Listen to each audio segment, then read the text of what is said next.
शिक्षक दिवस पर सबसे अच्छा निबंध कैसे लिखें, चलिए आपको बताते हैं। इसके लिए सबसे पहले रूपरेखा लिखेंगे। रूपरेखा में प्रस्तावना, शिक्षक दिवस कब और क्यों मनाया जाता है, फिर शिक्षक दिवस कैसे मनाते हैं, शिक्षक की जीवन में भूमिका क्या होती है, शिक्षक दिवस का महत्व क्या है और उपसंहार। फिर पहली हेडिंग डालेंगे प्रस्तावना और लिखेंगे हर साल 5 सितंबर का दिन शिक्षक दिवस के रूप में मनाया जाता है। टीचर्स डे या शिक्षक दिवस गुरु शिष्य को समर्पित दिन है। गुरु शिष्य संबंध भारत की संस्कृति का एक अहम और पवित्र हिस्सा है। जीवन में शिक्षकों का महत्व समझाने के लिए ही शिक्षक दिवस को मनाया जाता है। फिर अगली हेडिंग डालेंगे कब और क्यों मनाया जाता है।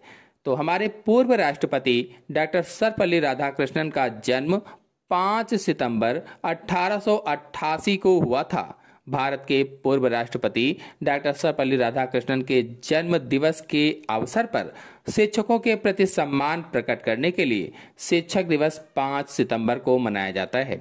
फिर अगली हेडिंग डालेंगे शिक्षक दिवस कैसे मनाते हैं।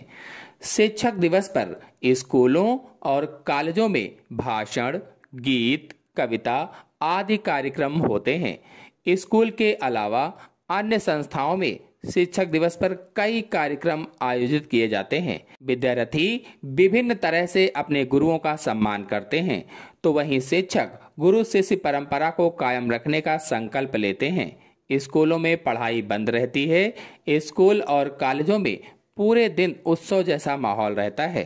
फिर अगली हेडिंग डालेंगे शिक्षक की जीवन में भूमिका।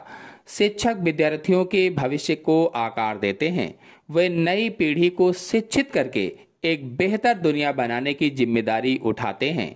उनमें अपने शिक्षण के माध्यम से कई छात्रों के जीवन को बदलने और समाज पर प्रभाव डालने की शक्ति होती है। शिक्षक न केवल शैक्षणिक कौशल बल्कि विद्यार्थियों में बहुत से कौशलों के विकास में भी मदद करते हैं। वे न केवल स्कूली शिक्षा की गुणवत्ता में सुधार करते हैं बल्कि विद्यार्थियों के जीवन को भी समृद्ध बनाते हैं। फिर अगली हेडिंग डालेंगे शिक्षक दिवस का महत्व। तो शिक्षक दिवस शिक्षकों के प्रति सम्मान व्यक्त करने का दिन है। शिक्षक दिवस गुरु और शिष्य के बीच के गहरे संबंध को दर्शाता है। यह दिन अपने शिक्षकों के प्रति अपनी कृतज्ञता और प्रशंसा व्यक्त करने का अवसर प्रदान करता है। इससे शिक्षक सशक्तिकरण होता है। इसके अलावा और भी कई महत्व हैं। फिर अंतिम हेडिंग डालेंगे उपसंहार और लिखेंगे आज के युग में देखें तो गुरु शिष्य की परंपरा कहीं न कहीं कलंकित हो रही है। अतः विद्यार्थी और शिक्षक दोनों का ही दायित्व है कि वे इस संबंध को बेहतर ढंग से समझें और एक अच्छे समाज के निर्माण में अपना सहयोग प्रदान करें। अतः बच्चों को समझना होगा कि शिक्षा से ही वह सब कुछ हासिल किया जा सकता है जो आप चाहते हैं। इसी के साथ आप सभी को शिक्षक दिवस की हार्दिक शुभकामनाएं। धन्यवाद।